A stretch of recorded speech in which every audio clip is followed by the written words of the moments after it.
And as I got to the garage, there was a neighbor standing there. And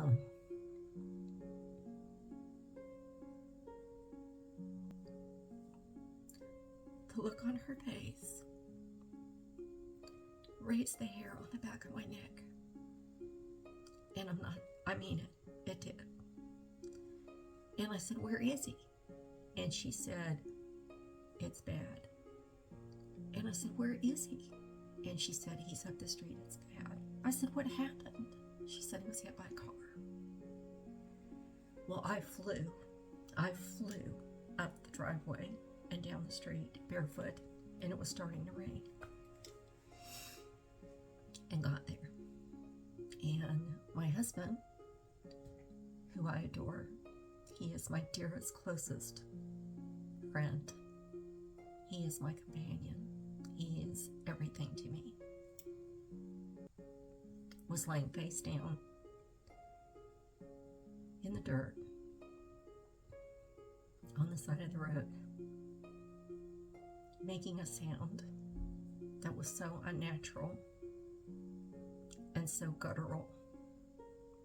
And only those of you that have heard somebody in real life be in that much pain can understand what that does to you.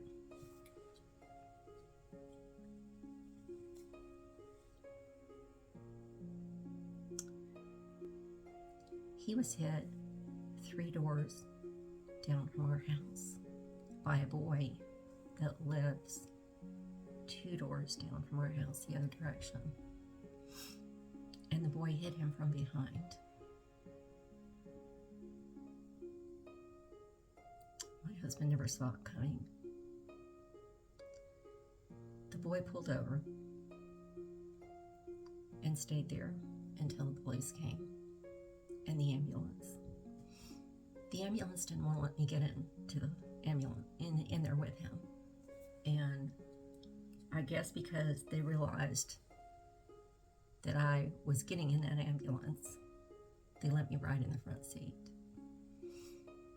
Riding in the front seat of an ambulance when somebody is in that much pain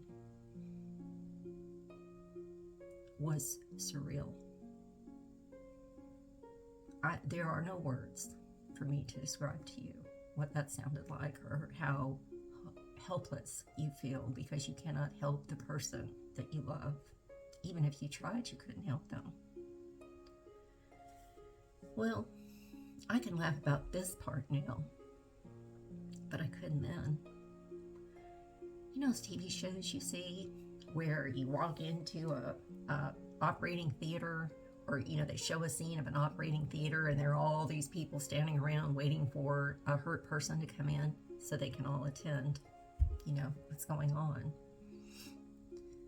I always thought that was TV. And it wasn't real. It's real. I walked in. I was allowed to walk in that far.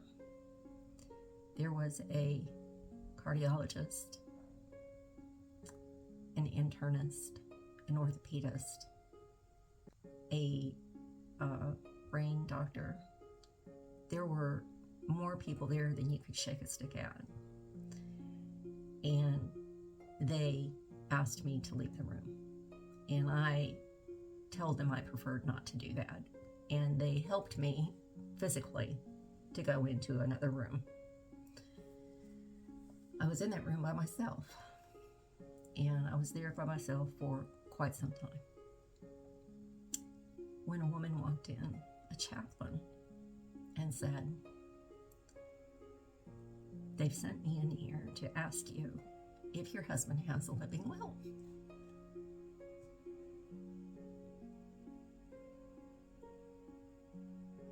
And I said, "I think you need to leave the room, please." She said, "I have to ask you because they don't know if he's going to live until tomorrow. We need that document."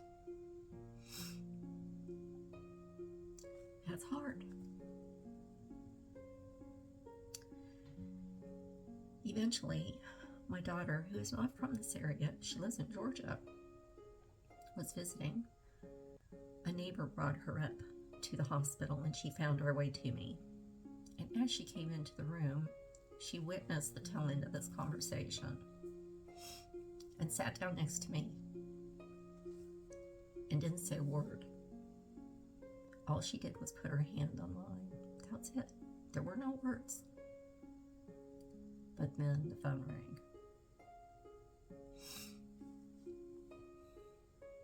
It was the veterinary hospital because our dog had also been hit from behind.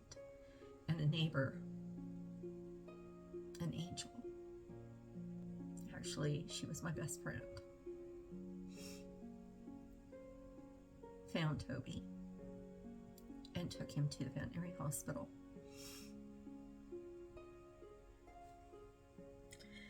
Toby was hit from behind as well, and he was thrown about 40 feet. A long way. It was a big impact. And it's a miracle he wasn't killed instantly. My husband as well.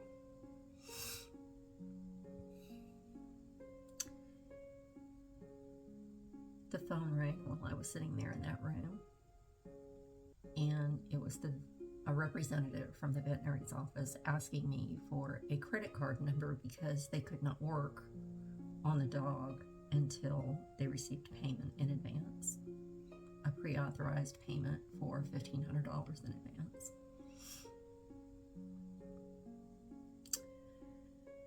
That wasn't my finest moment. My daughter took the phone from me and handled it. Well, my husband was in intensive care for 21 days. Our precious boy, Toby, was in intensive care for 24 days. They went through step-down units until they were finally released. And I would not leave my husband's side. I left him once in 21 days. And the only reason I did that was because I had to go check on our boy. I had to go see him. Our neighbor went and spent time with him every single day. She actually went in the kennel with a pillow and laid there with him. Just laid there with him. And he wouldn't eat. So she made him chicken, homemade chicken and rice, patties, and hand-fed them to our dog so he would eat. That was all he would eat. That and Ritz crackers. Those were his treat. Maybe some of you have been through something like this. It's hard, right? No one can understand the mental strength you have to go through this. You know, the AT is going to be a challenge physically, but mentally, it's going to be so much harder. And I feel like I've been training for the AT for years. And if you've gone through these experiences, maybe you feel like you've been training for years as well. My heart hurts for you if you've been through this or something similar. You know, you can never really understand what another person has gone through if you have not walked in their shoes. And actually, you can never really walk in that person's shoes because there are so many variables that you have to take into consideration. But I can relate to not the depth of a hardship that you all have faced or may have faced, but I can relate to the tragedy and the heartache that is involved and have compassion and grace in understanding that everybody needs encouragement and somebody to lean on. And if that's what I can be to you through this video, as hard and as uncomfortable as this is for me, I want to do that for you. And it's not because I'm special and I want sympathy or I'm trying to get attention, because honestly, I would have preferred not to do this video. This is pretty personal. It's about as personal as you can get. Somebody needs this. I know they do. I feel it in my spirit. Moving on. husband could not walk. He couldn't hold a glass. He could not cut up his food. He could not clean himself.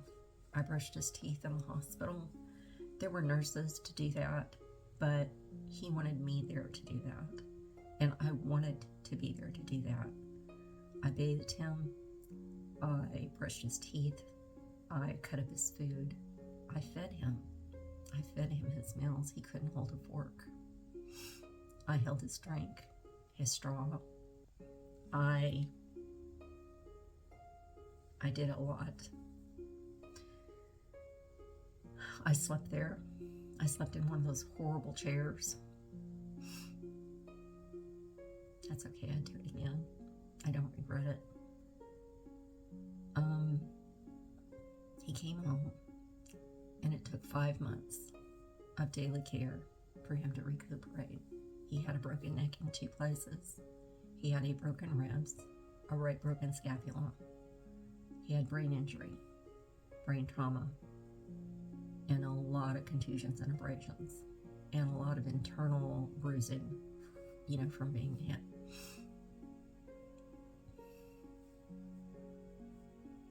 That was hard. 5 months. I had to call my job after all the time I had been off for that lawsuit and my mother dying. A year had not even passed. 6 months had not even passed. And I was taking care of something else. That was hard. It was hard. But you know what?